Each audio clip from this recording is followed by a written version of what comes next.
Sungguh senang hati kami mencari rombongan dan Allah datang. Alhamdulillah, Bu. Alhamdulillah. Kita Ya tak apa. sedap rasa air kelapa kita minum waktu pagi. Sungguh gembira hati kami semua.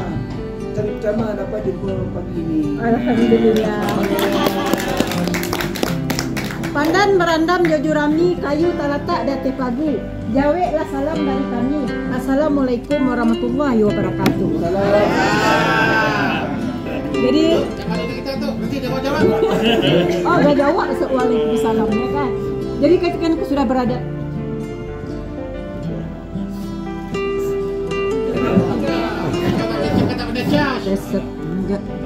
Salam betul. ya. Jadi kita sudah berada di rumah gadang nih Bapak. Gadang ini di rumah gadang ini dibina tanggal 8 bulan 8 tahun 1988. Angka 8 semua. Yang mendirikan almarhum Bapak Bustami Arifin.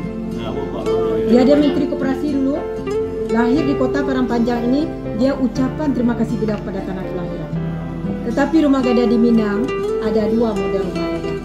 Rumah gadang kita model ada tingkatnya. Ini kita sebut dengan anjungan. Satu lagi model rumah gadang yang di ujung di situ di luar situ, dia rumah gadangnya rata tak punya anjung. Kalau rumah gadang punya anjung, ini rumah gadang Datuk Temenggung. Kalau rumah gadang yang rata, rumah gadang Datuk Perpati. Bedanya rumah Datuk Temenggung ini sistem pemerintahan otokrasi, dalam rumah Datuk Perpati lebih demokrasi. Jadi kita di Minang ini pakai 2, Temenggung pakai, Perpati juga pakai. Untuk kehidupan dalam rumah gadang, satu bilik di rumah gadang itu dihuni untuk satu keluarga. Jadi di rumah gadang kita ini banyak keluarga yang tinggal. Seperti rumah ini ruangan ada 9, berarti biliknya ada 8. Karena ruang ke tengah itu jalan ke dapur. Jadi kawasan satu keluarga itu di depan bilik sampai ke depan ini yang dibatasi oleh tiang. Jadi misal keluarga ini dia menerima tamu, datang iparnya bertamu, dia tak boleh menjamu tamu di sebelah ini. Jamulah tamu di kawasan kita saja.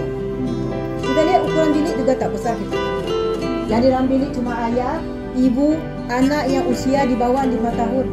Anak lelaki di Minangkabau dulu umur 10 tahun, dia tak tidur di rumah gadang. Anak lelaki tidur di surau. Di surau anak lelaki belajar agama, belajar adat, belajar pencak silat. Ke rumah gadang cuma untuk makan, tukar pakaian, siang bantu orang tua ke sawah, malam tidur ke surau. Dan kenapa anak lelaki belajar di surau dulu Bapak Ibu? Karena yang mendapat pendidikan itu cuma orang punya duit. Sekolah sampai ke kampung-kampung supaya kaum jangan bodoh di surau belajar. Jadi tiap suku atau kaum itu punya surau. Pengawasan anak lelaki tetap dari rumah gadang dan diawasi oleh kaumnya sendiri. Jadi kadang-kadang jadi atau juga kalau kita orang Minang, kasihanlah laki-laki di Minang umur 10 tahun tidur di surau, sudah dewasa disuruh pergi merantau, sudah tua tidur di surau lagi. Nah, kalau misalnya kalau seorang yang sudah tua tidur di rumah gadang, untuk kusuk untuk beribadah ini kan sulit sekali. Makanya dia tidur, suaranya kan tak terlalu jauh dari rumah gadang, kan agak di belakang rumah gadang. Jadi di situ dia bisa mengawasi anak kemenakan. Satu lagi sebab istrinya suruh dia tidur di surau.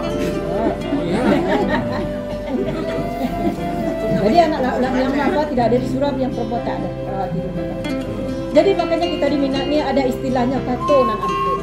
Kato mendaki, kato menurun, kato mendata, kato malaria. Kata bicara kalau kata yang kato mendaki itu berbicara kepada yang besar seperti apa. Makanya kan di surau itu bukan yang sama besar saja dia. Dengan tua yang sudah tua ada dia yang berbeda besar. Yang sama yang kato mendata yang sama besar. Kato menurun kepada yang kecil. Kato malereng ini kata-kata kiasan, nanti kita masuk nih si kucang lalu nanti. Jadi kalau nak gadis dapat bilik dianjurkan sebaiknya. Anjurkan ditutup dikasih tirai. Semua anak gadis yang tinggal rumah gadang di sini lah tidur. Di sini aktivitas anak gadis dia mengulam kah, merendah kah di atas. Tetapi kalau anjungan di sebelah sana digunakan untuk duduknya para datu atau pimpinan kita. Karena dalam rumah Datuk Temenggung sistem pemerintahan otokrasi. Jadi misal ada musyawarah mufakat, datuk duduk di atas, kemenakan duduk di bawah. Maka dalam rumah Datuk Temenggung berbunyi kata patah adatnya berbunyi bajanjangan, batang turun.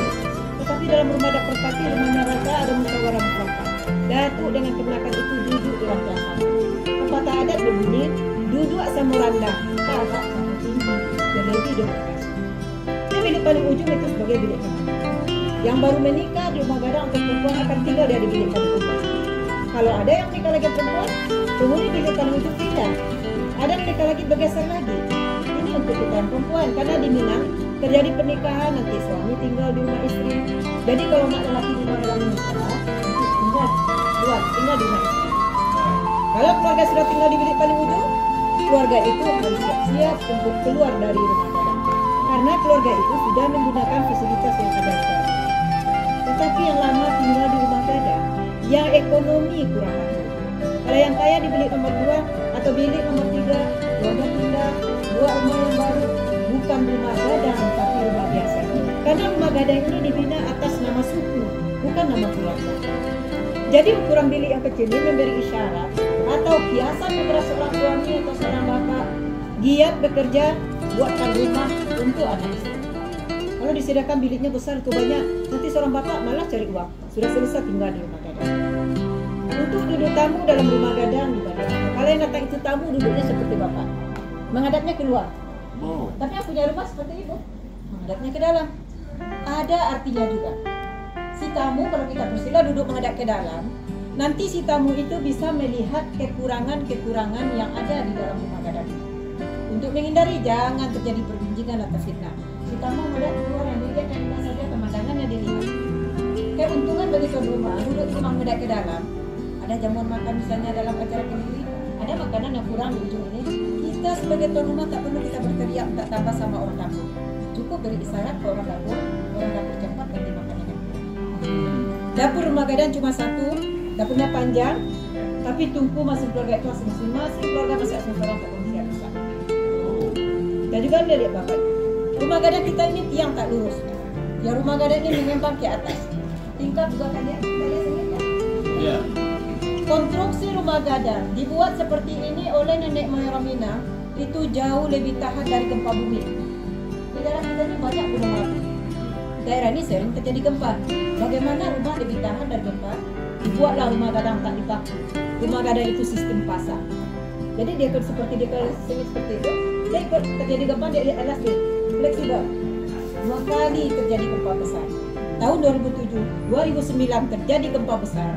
Rumah gadang tidak ada rusak, rumah dari semen banyak erupsi. Makanya ada pepatah adat yang berbunyi, condong nan indah membawa rahmat. Dia condong, tapi tak akan lupa. Ya. Mengenai ukiran, itu bukan sekedar diukir. Ada makna yang terkandung dalam ukiran. Karena falsafah ukiran berbunyi, alam tak kambang jadi guru, cancang kayu jadi ukiran. Kita orang Minang kalau membuat ukiran, berburu kepada alam, berpedoman kepada alam. Cancang kayu jadi ukiran maksudnya kayu yang besar jadikan tiang atau tongkat. Tapi cancang kayu yang terkecil bukan dibuang percuma. Dapat digunakan dijadikanlah ukiran, tak ada yang terbuang, tak ada yang membazir. Contoh yang di tiang ini nama ukirannya kucing lalok. Kucing lagi tidur. Ini sifat tak boleh ditiru ini Bapak. Ini sifat orang pemalas kerja tidur saja. Kenapa ukiran kucing lalok diletakkan di bagian dalam rumah gadang? Kan kita di Minang, terjadi pernikahan nanti suami tinggal di rumah istri. Suami dalam keluarga istri, kalau kita orang Minang panggilnya orang Semandut. Kalau di Bogor itu panggil orang Semendai. Orang Semendai ini bermacam-macam. Ada orang Semendai minyak mama, ada orang Semendai kacang miang, ada orang Semendai langau hijau, ada orang Semendai lapiak dua. Ingin dihargai di dalam keluarga istri, jadilah orang Semendai minyak mama.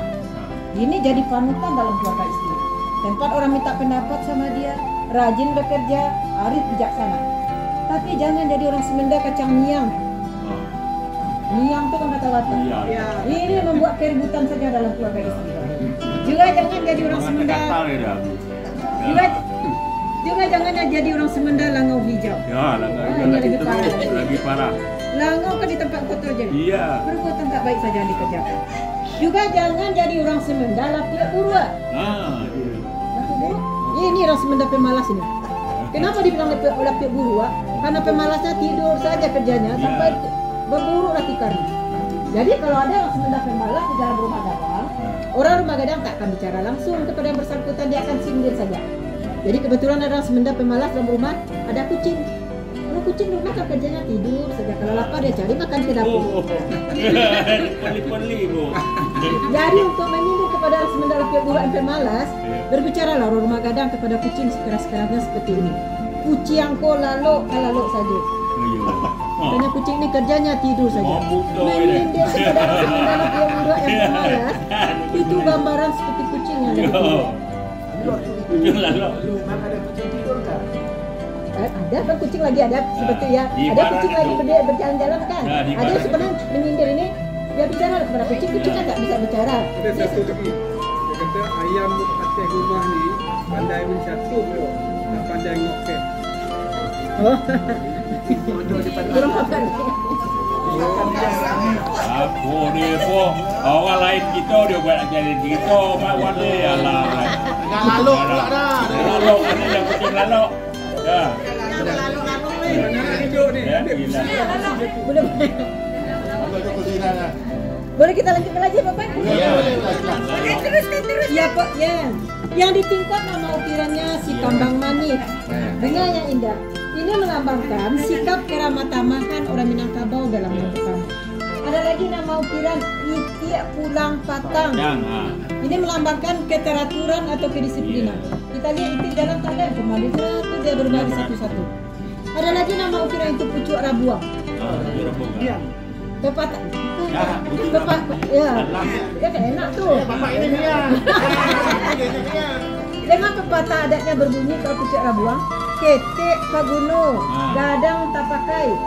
Waktu kecil rebu misalnya digulai, sudah tua bulu dapat kita pergunakan buat rumah bisa dari bulu. Jadi maksudnya, ya kita hidup dari kecil sampai tua bergunalah untuk orang lain. Juga kita lihat lagi, kalau orang buat rumah, kalau rumah kita tingkatnya kan keluar, tapi rumah gadang ini tingkatnya ke dalam. Ada dua keuntungan juga. Kalau tingkatnya keluar, kita kalau ukiran itu kan cepat rusak kena tepisan hujan dan sinar matahari. Itu yang pertama. Yang kedua dari segi keamanan. Kalau ada serangan dari luar, kalau tingkat di luar kita menutup kita yang kita tutup. Tapi kenapa kita dorong dari dalam? Tingkat akan tertutup. Ya ditolak dari dalam. Bijak. Kita lihat lagi di depan rumah ada bangunan kecil di depan rumah itu namanya rangkiang. Rangkiang untuk simpan padi. Iya. Kalau dimasak kepok tak? Kepok. Kui. Kita lihat bentuknya sama. Tapi yang membedakan dari jumlah tiangnya. Yang 2 tiang 4, di sebelah situ tiang 6, kali ujung tiang 9. Yang 4 kali ujung nama rangkiang si tinjau lawi. Padi kita gunakan untuk acara adat. Misalnya ada acara kenduri di rumah gadang, ambillah padi paling ujung. Yang 4 lagi agak di tengah, padinya kita gunakan untuk membantu fakir miskin. Untuk sedekah, untuk bayar zakat.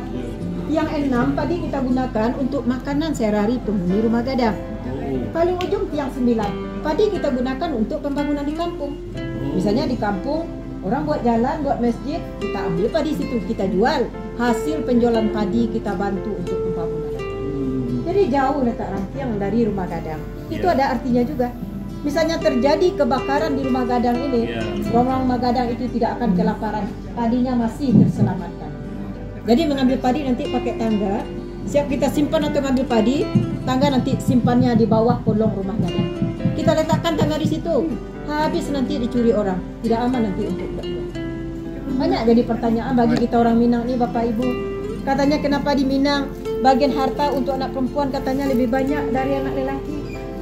Jadi kita di Minang pakai adat Temenggung, pakai adat Perpati, harta dibagi 2. Pertama harta pusaka tinggi, kedua harta pusaka rendah.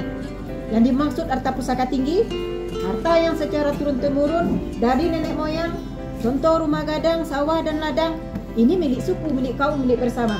Secara turun-temurun harta untuk yang perempuan. Cuma harta itu hak guna, bukan hak milik. Harta pusaka tinggi itu tidak boleh dijual. Boleh cuma digadaikan. Ya, boleh digadaikan.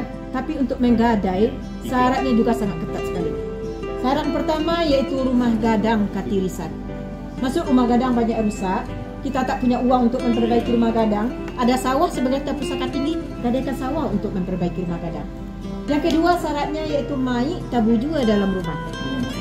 Ada kematian, tapi kita tak punya uang untuk penyegrak mayat, gadaikan harta pusaka tinggi untuk penyegrak mayat. Maksudnya seperti ini juga Bapak Ibu. Apa orang Minang ini meninggal butuh biaya yang sangat besar untuk penyegrak mayatnya? Bukan itu.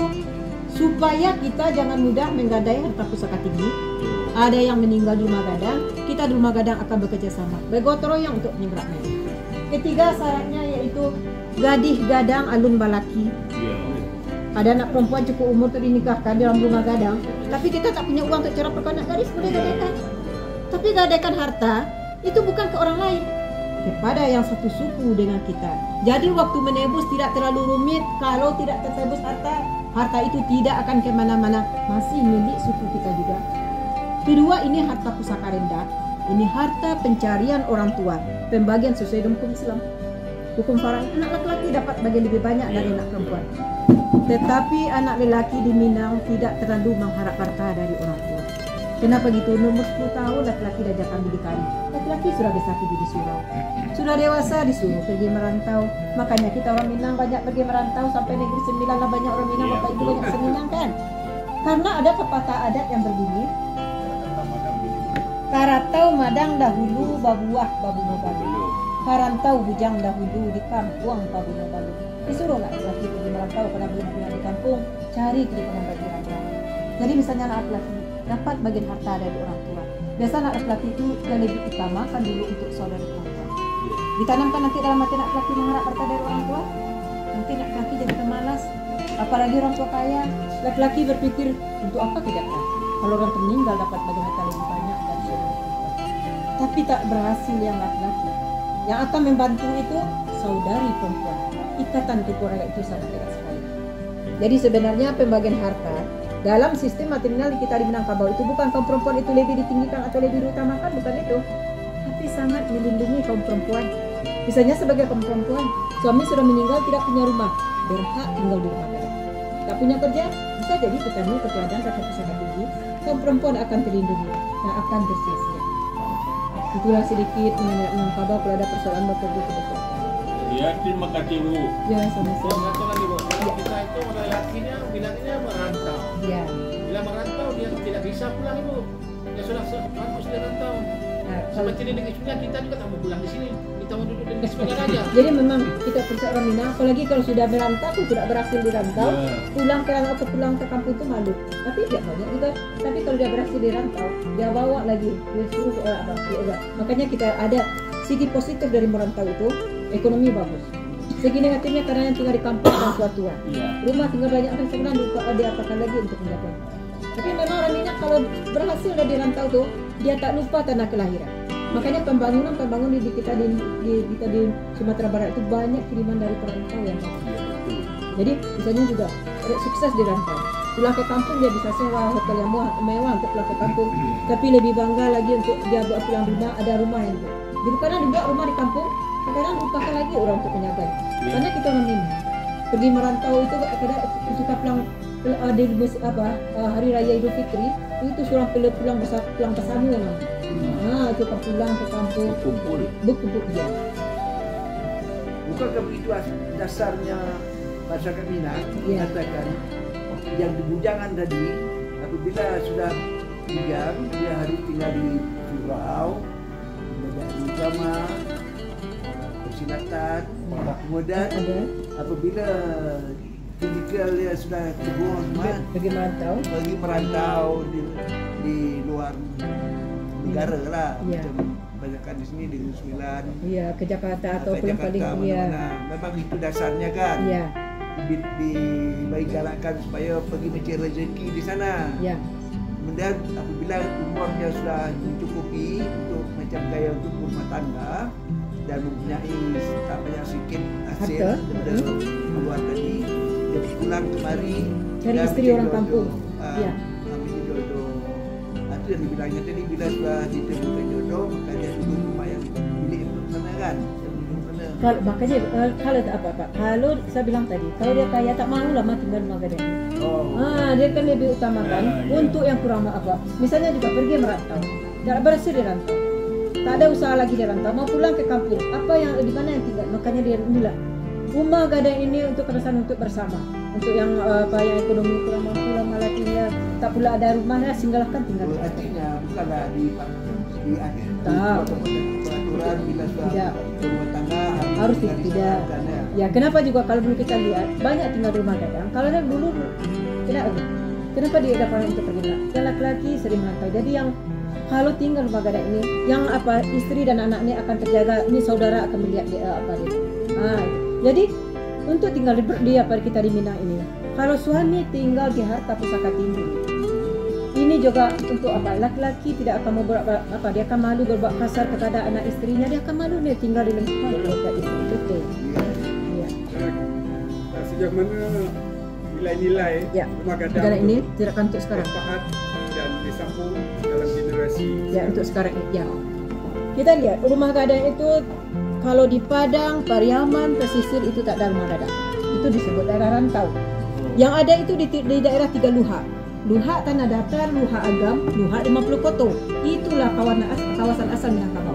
Luhak Tanah Datar masuklah Batu Sanggar dengan Padang Panjang ini, Agam di Bukit Tinggi dengan Kabupaten Agam, 50 Koto dekat Kubu dengan Kabupaten Koto. Sampai sekarang di kampung-kampung masih banyak yang tinggal rumah gadang, Pak. Tapi ada pasti terjadi perubahan. Anak laki-laki tak tidur di surau lagi karena sekolah sudah sampai ke kampung-kampung. Jadi pagi anak laki-laki pergi ke sekolah, tapi sore ke surau atau malam hari mengaji ke surau, tapi tak tidur di surau lagi, dia pulang ke rumah.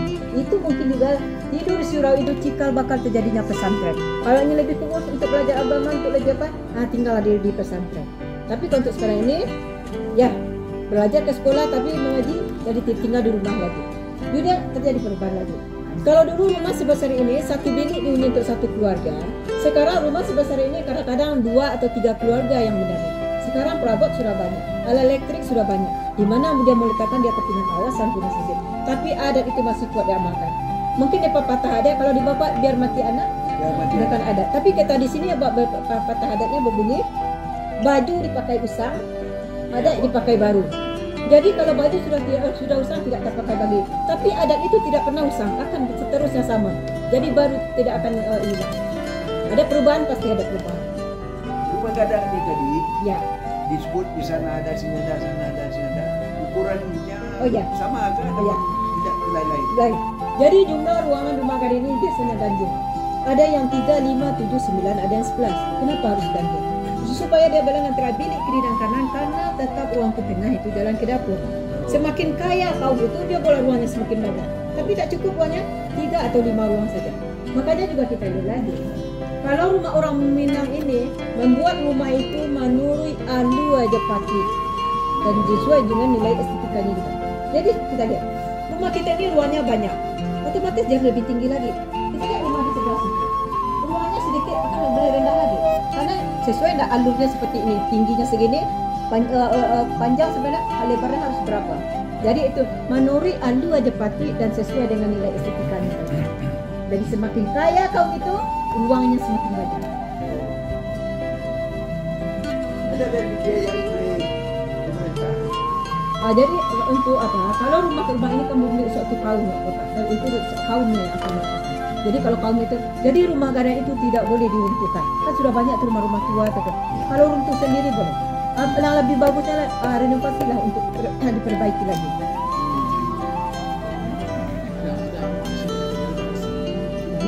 Bapak mau bantu rumah saya banyak bisa. Pertama tinggal di situ.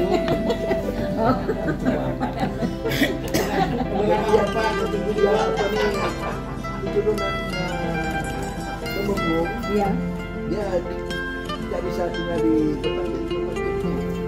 Gini, kalau kita di Minang, suami tinggal di rumah istri. Kalau yang istri pasti yang tinggal rumah gadang, rumah hadap perpati, rumah hadap perpati. Kalau suaminya pasti memang dia tinggal rumah istri kan? Iya bisa. Tapi makanya yang kepemilikan yang harta di kita di Minang itu yang perempuan, yang jadi pemimpin itu tak pernah perempuan, datuk tetap laki-laki. Jadi kadang orang salah paham, takut menikah lah sama orang Minang terjadi perceraian dan nanti kain salah sepinggang dia bawa katanya kan. Memang kalau terjadi pernikahan suami tinggal di atas pusaka, kan suami tinggal di rumah istri. Kalau suami tinggal di atas pusaka istrinya, misalnya tinggal rumah gadang, memang terjadi kalau perceraian istri meninggal harus keluar, kan suami yang buat rumah gadang. Tapi masa pernikahan punya harta berdua, termasuk harta pusaka rendah, hukum faraid. Itu orang banyak salah paham. Jadi banyak salah paham dengan apa. Jadi tak dia bedakan harta pusaka tinggi kah atau harta pusaka rendah. Ada lagi persoalan Bapak Ibu? Ada. Ya? Bisa rokok dan tembakau Cina. Ya. Asal keluar berbunga-bunga. Bolehkah saya tempat tanya? Ya. Tipuan ini sudah tak ada yang punya.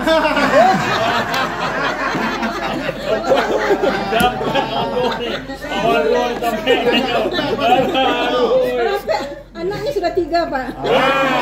Satu lagi, Pak. Nampak tiga, Pak ya. Sudah uzur. Kalau tak ada lagi, saya tadi diawali dengan pantun. Nah, sekarang saya berpantun lagi. Si cerek di tepi banda, kok condong tolong tagakkan. Dari ketek kita beraja, kok salah tolong tunjukkan. Salah tak salah hidup. Kok sanak karimbau iswa, bawakan kami sirotan panjang. Kok darotan, aka jadi jual. Kok sanak kacinto iswa, kanalah kami di padang panjang, di museum kok kita basuh. Assalamualaikum warahmatullahi wabarakatuh. Kalau pergi rumah Cik Wahab, singgah sebentar rumah Cik Manaf. Kalau dapat kami tadi salah dan silap, kami mohon ampun dan maaf. Sama-sama.